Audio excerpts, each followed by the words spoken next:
이 본문은 새 언약에 대해서 말씀해주고 있습니다. 이 새 언약은 고린도전서 11장에도 나오고 히브리서 8장에도 이 새 언약에 대해서 구체적으로 얘기해주고 있습니다. 고린도전서 11장 25절에는 이런 말씀이 나옵니다. 이 잔은 내 피로 세운 새 언약이니 이것을 행하여 마실 때마다 나를 기념하라. 우리 예수님께서 최후의 만찬 때 성찬식을 행하시면서 내가 내 피로 새 언약을 세운다라고 이렇게 말씀하고 있습니다. 예수님께서 새 언약을 말씀을 하셨습니다. 그리고 히브리서 8장 8절부터 12절까지를 보면은 거기도 똑같이 오늘 예레미야 31장 오늘 31절부터 34절까지 저희들이 읽었던 그 본문이 그대로 히브리서 8장에 인용이 돼 있으면서 거기서 무엇을 얘기하냐면 바로 이 새 언약의 중보자가 누구냐? 바로 예수 그리스도다. 그것을 히브리서에서 분명히 얘기해 주고 있어요.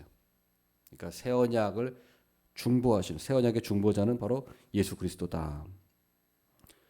그리고 고린도 전서에는 예수 그리스도의 피로 우리가 새 언약을 맺었다. 이렇게 얘기하고 있습니다.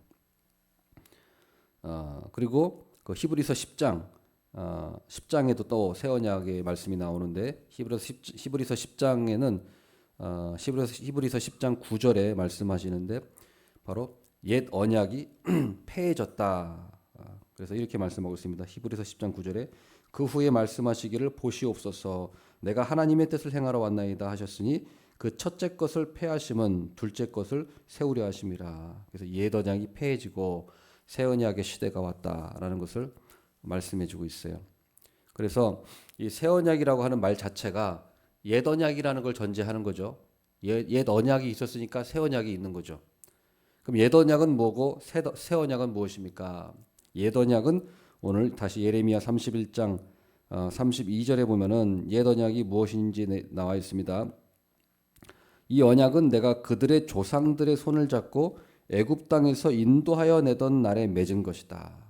그러니까 출애굽 때 맺은 언약을 바로 옛 언약이라고 한다. 출애굽 때 맺은 언약이 뭡니까? 시내산 언약이죠. 모세가 시내산에 올라가서 시내산 언약을 맺은 거예요. 시내산 언약은 무엇입니까? 짐승의 피로, 송아지의 피로 드린 언약인데 그것은 율법을 우리가 그대로 지키겠습니다라고 하는 언약이에요. 예. 그래서 쉽게 말하면 간단하게 옛 언약은 바로 율법이다. 율법. 그럼 새 언약은 뭘까요? 쉽게 말하면 복음이다. 복음. 옛 언약은 율법, 새 언약은 복음이다. 근데 아까 히브리서 그 10장 9절 말씀에도 보았지만 옛 언약은 폐해졌다라고 했어요. 옛 언약. 옛 언약은 폐해졌다. 그래서 새 언약을 맺게 됐다. 그러면 왜 옛 언약은 폐해졌느냐? 왜 옛 언약은 폐해졌느냐? 그것은 옛 언약은 깨뜨려졌기 때문에. 왜 깨뜨려졌느냐? 백성들이 율법을 지키지 않았기 때문에 깨진 거예요. 그게 예레미야 31장 32절에 나오죠. 그 중간부터 보면 내가 그들의 남편이 되었어도 그들이 내 언약을 깨뜨렸습니다. 그들이 내 언약을 깨뜨렸습니다. 여호와의 말씀이니라. 그들이 누굽니까? 하나님이 아니라 그들은 바로 이스라엘 백성들이죠. 그러니까 옛 언약을 깨뜨린 장본인은 하나님이 아니라 예수님이라는 거예요. 하나님이 아니라 이스라엘 백성이라는 거예요. 예. 언약을 율법 언약을 시내산 언약을 깨뜨린 자는 바로 하나님이 아니라 이스라엘 백성들이죠. 예. 그래서 언약이 깨진 거예요. 그래서 옛 언약이 깨진 이유는 바로 하나님이 아니라 백성들이 책임 백성들에게 있는 거예요. 예. 그래서 옛 언약은 깨졌습니다. 분명히. 그런데 지금 현대 유대인들은 어떻습니까? 지금도 옛 언약을 붙들고 있는 거예요. 시내산 언약, 율법을 붙들고 있는 거예요. 옛 언약은 끝났는데 깨졌는데도 여전히 옛 언약을 붙들고 있는 게 바로 지금 현대 유대인들입니다. 자, 그런데 분명히 깨졌다. 옛 언약은 분명히 깨졌다라고 말씀하고 있어요. 그러면서 우리 하나님께서 예레미야 31장 32절에 그걸 뭐라고 비유하냐면 바로 결혼으로 비유합니다. 결혼. 그러니까 옛 언약이 깨진 거를 결혼이 한마디로 파해진 것으로 얘기하는 거예요. 결혼으로 비유하는 거예요. 그래서 뭐라고 말합니까? 내가 그들의 남편이 되었어도 그들이 내 언약을 깨뜨렸음이라. 그러니까 옛 언약이 깨진 것을 바로 이혼한 것으로 얘기하는 거예요. 왜 이혼합니까? 사람들이 배우자가 간음을 하면 이혼 조건이 성립이 됩니다. 그래서 이혼 증서를 써주고 그러면은 결혼은 파기되는 거예요. 그러면 더 이상 부부 관계가 아니고 남남 관계가 되죠. 그러니까 지금 유대인들은 하나님과 남남 관계예요. 옛 언약이 깨졌기 때문에 끝난 거예요. 하나님과 관계가 없어요. 남남인데 지금도 옛 언약을 붙들고 계속 있는 거예요. 깨진 언약을 가지고 간음을 해서 이혼 증서를 써줬는데 그거를 계속해서 지금 붙들고 있는 거예요. 옛 언약을. 그러니까 유대인들은 지금 한마디로 쓸데없는 무익한 짓을 하고 있는 겁니다. 옛 언약이 파기됐다는 것을 분명히 이렇게 하나님 말씀하셨음에도 구약에서 얘기하고 있는데도 구약에서 예레미야. 자, 그러면은 이 하나님과 깨진 관계가 남남된 관계가 어떻게 회복이 됩니까? 새 언약을 맺음으로. 그래서 하나님이 새 언약을 다시 맺어 준 거예요. 관계를 회복하기 위해서. 새 언약을 맺어 주신 거예요. 그래서 오늘 말씀해 보면은 이 새 언약의 특성 5가지가 나와 있는데 뭐 간단하게만 제가 말씀드리겠습니다. 새 언약의 특성 5가지. 오늘 말씀에 나와 있는 대로 첫 번째로 새 언약의 특성은 하나님의 법을 우리 마음에 기록하고 있다는 거예요. 33절에 보면 그러나 그날 후에 내가 이스라엘 집과 맺을 언약은 이러하니 곧 내가 나의 법을 그들의 속에 두며 나의 법을 그들의 속에 둔다. 이게 새 언약의 특성이에요. 나의 법을 그들의 마음에 둔다. 율법은 사람의 마음에 새긴 게 아니라 어디 새겼냐면 돌에 새겼어요. 돌에. 그렇잖아요. 모세가 들고 간 그 돌에 새겼어요. 돌에 새겼으나 새 언약은 돌에 새긴 게 아니라 바로 하나님의 백성들의 그 마음에 율법을 새기겠다는 거예요. 율법을 새기겠다는 겁니다. 마음에 새기겠다는 게 도대체 무슨 말이냐? 돌에 새기는 거는 분명히 우리가 이해가 돼요. 돌에다 분명히 예수님이 하나님이 십계명을 새겼잖아요. 그런데 돌에다 새기지 않고 새 언약은 우리 마음에 새기겠다. 이게 도대체 무슨 말이냐? 우리 마음에 새기겠다는 건 뭐냐면 바로 우리 마음에 성령의 능력으로 우리의 마음에 부어주시겠다는 거예요. 성령의 능력. 성령으로 우리의 마음을 덮어주시겠다는 거예요. 성령의 능력으로 덮어주셔서 뭘 어떻게 하겠다는 거냐? 바로 2가지가 일어나는데 첫 번째로는 거듭남을 주시는 거예요. 성령으로 거듭남. 그 다음에 2번째로는 성령의 능력으로 우리의 육체의 정욕을 죽인다는 거예요. 죽인다. 우리의 옛 자아, 우리의 옛 본성을 십자가에 못 박는 일이 일어난다는 거예요. 이게 새 언약의 특성이에요. 다시 한 말씀 2가지인데 첫 번째로는 거듭나는 거예요. 그래서 예수님께서 니고데모에게 네가 성령으로 아니하면 사람이 거듭날 수 없다고 얘기했어요. 그러니까 새 언약은 바로 성령을 주신다는 건데 우리 예수 믿는 사람들이 성령을 주겠다는 건데 성령이 우리에게 하신 능력은 2가지. 첫 번째로 거듭나는 거. 성령이 아니시고는 누구도 거듭나게 할 수 없어요. 거듭나게 하시는 거. 그 다음에 육체의 정욕을 죽이는 거. 십자가에 우리의 죄를 못 박아 죽이고 우리의 육체의 정욕을 죽이고 내 그 자아를 죽이는 거. 이것이 일어난다는 겁니다. 이게 하나님의 법을 우리 마음에 기록하겠다는 거예요. 이거는 율법이 할 수가 없는 거예요. 오직 성령님만이 하실 수 있는 거예요. 율법은 거듭나게 못합니다. 거듭나는 건 오직 말씀, 복음을 들음으로 우리가 거듭나는 거예요. 성령이 역사하시는 거예요. 말씀을 들을 때 성령이 역사하는 거예요. 이건 율법으로는 못해요. 그래서 로마서 8장에 이 말씀이 분명히 잘 기록되어 있어요. 로마서 8장에 율법은 뭐냐면 바로 죄와 사망의 법이다. 그럼 성령은 새 언약은 생명의 성령의 법이다. 율법은 죄와 사망의 법이고 육신의 생각이고 육신의 생각은 사망이고 이것은 죽이는 것이다. 그러나 새 언약을 통해서 주신 법은 생명의 성령의 법이고 그것은 영의 생각이고 그 결과는 생명과 평안이고 살리는 것이다. 이게 로마서 8장에 분명히 잘 기록이 돼 있어요. 그러니까 우리가 분명히 알 수 있는 거죠. 그래서 이 새 언약의 첫 번째 특징은 율법이 마음에 기록되어 있는 거예요. 마음에 기록되는 거예요. 성령으로 우리 마음이 주장해 주시는 거예요. 성령이. 그래서 우리는 이제 형식적인 율법주의자 또 억지로 해야 되니까 하는 게 아니라 우리는 성령의 감동이 돼서 예배도 드리고 성령의 감동이 돼서 헌금도 하고 봉사도 하고 자발적으로 하는 거예요. 하나님 말씀에 감동이 돼서 하나님 말씀을 사랑해서 하나님 말씀에 순종하게 되는 것입니다. 이게 새 언약의 특성의 첫 번째고, 두 번째로는 새 언약의 주체는 오직 하나님이시라는 거예요. 그래서 오늘 예레미야 31장 33절에 보면 뭐라고 되냐면 내가. 그러니까 새 언약은 하나님이 주체가 되시는 거예요. 하나님이 맺어 주시는 겁니다. 그 33절에 뭐라고 되어 있습니까? 그러나 그날 후에 내가 이스라엘 집과 맺을 언약은 이러하니, 내가 맺으신다고 했어요. 하나님이 맺어 주신다. 그 다음에 곧 내가 나의 법을 그들의 속에 두며,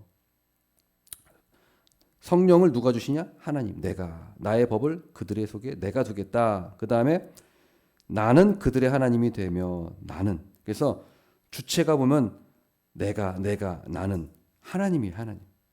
그래서 우리가 하나님과 새 언약을 어떻게 맺냐? 내가 맺는 게 아니라 하나님께서 나에게 맺어 주시는 거예요. 구원은 내 힘과 능력으로 이루는 게 아니라 하나님이 주시는 거예요.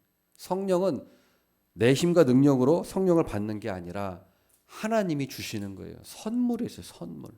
네, 선물. 그래서 우리는 반드시 이것을 꼭 알아야 돼요. 그래서 자유의지론자들, 또 교황주의자들, 알미니우스자들, 협력구원자들 다 잘못된 거예요. 우리는 오직 하나님의 은혜로, 하나님이 우리의 절대 주권으로 우리를 구원해 주시는 거고, 우리 마음을 변화시켜 주시는 것도 하나님이시지, 내가 결단한다고 해서 내가 내 마음을 변화시켜야지 아무리 결심한다고 해서 뭐 수양을 쌓고 뭘 해도 내 능력으로 내 마음 변화시키지 못합니다. 내 마음을 변화시키는 분은 오직 하나님이에요. 하나님. 마음을, 내 법을 너희들의 마음에 내가 주겠다. 이거예요. 그래서 우리가 하나님의 은혜 없이는 내 스스로 내 능력으로는 절대 내 마음을 변화시킬 수 없고, 거듭날 수도 없고, 내 의지로 거듭날 수도 없고, 회개할 수도 없고, 하나님께 복종하고 순종할 수는 더더욱 없는 거예요.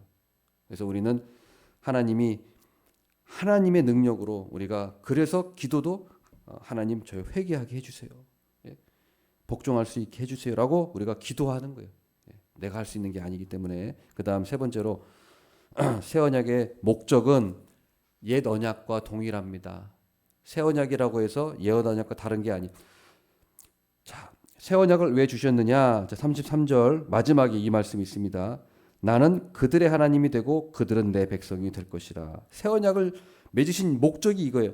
나는 그들의 하나님이 되고 그들은 내 백성이 될 것이다. 근데 그러니까 이 말씀은 옛 언약 때 하신 말씀과 똑같아요.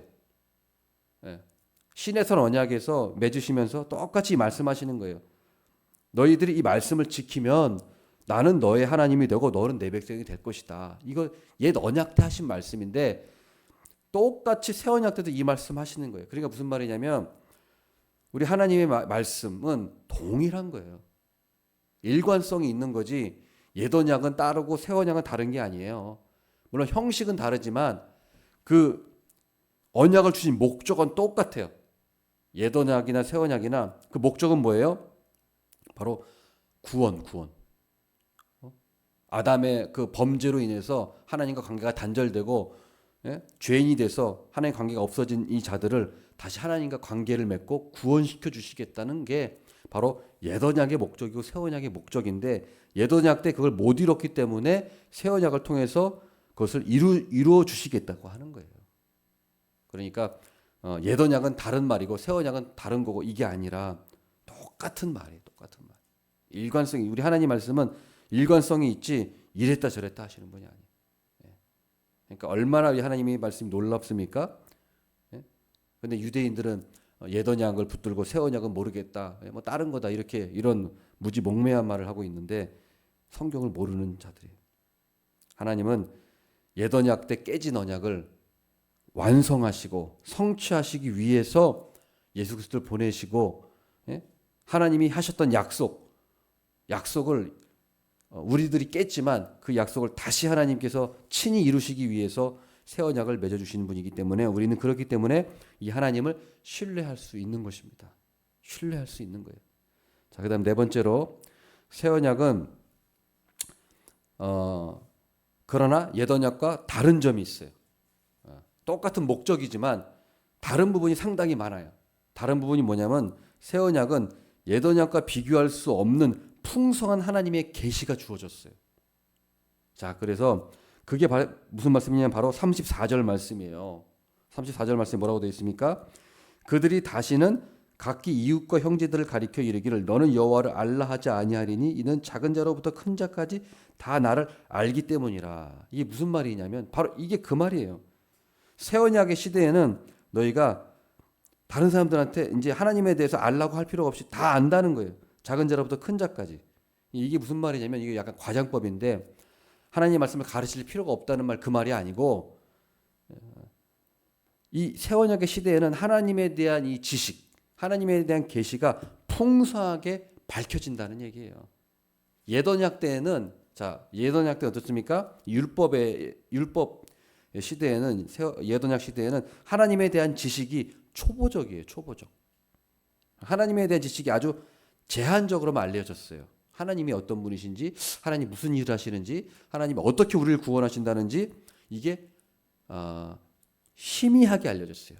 그래서 율법은 뭐예요? 몽학 선생일 뿐이에요. 어린 아이들에게 가르친 정도 수준으로 지식이 제한돼 있었어요. 그러나 새 언약 시대에는 하나님에 대한 지식이 풍성해졌어요. 물론 완벽하게 우리가 아직 완벽하진 않지만 옛 언약에 비하면 굉장히 많이 밝혀졌어요.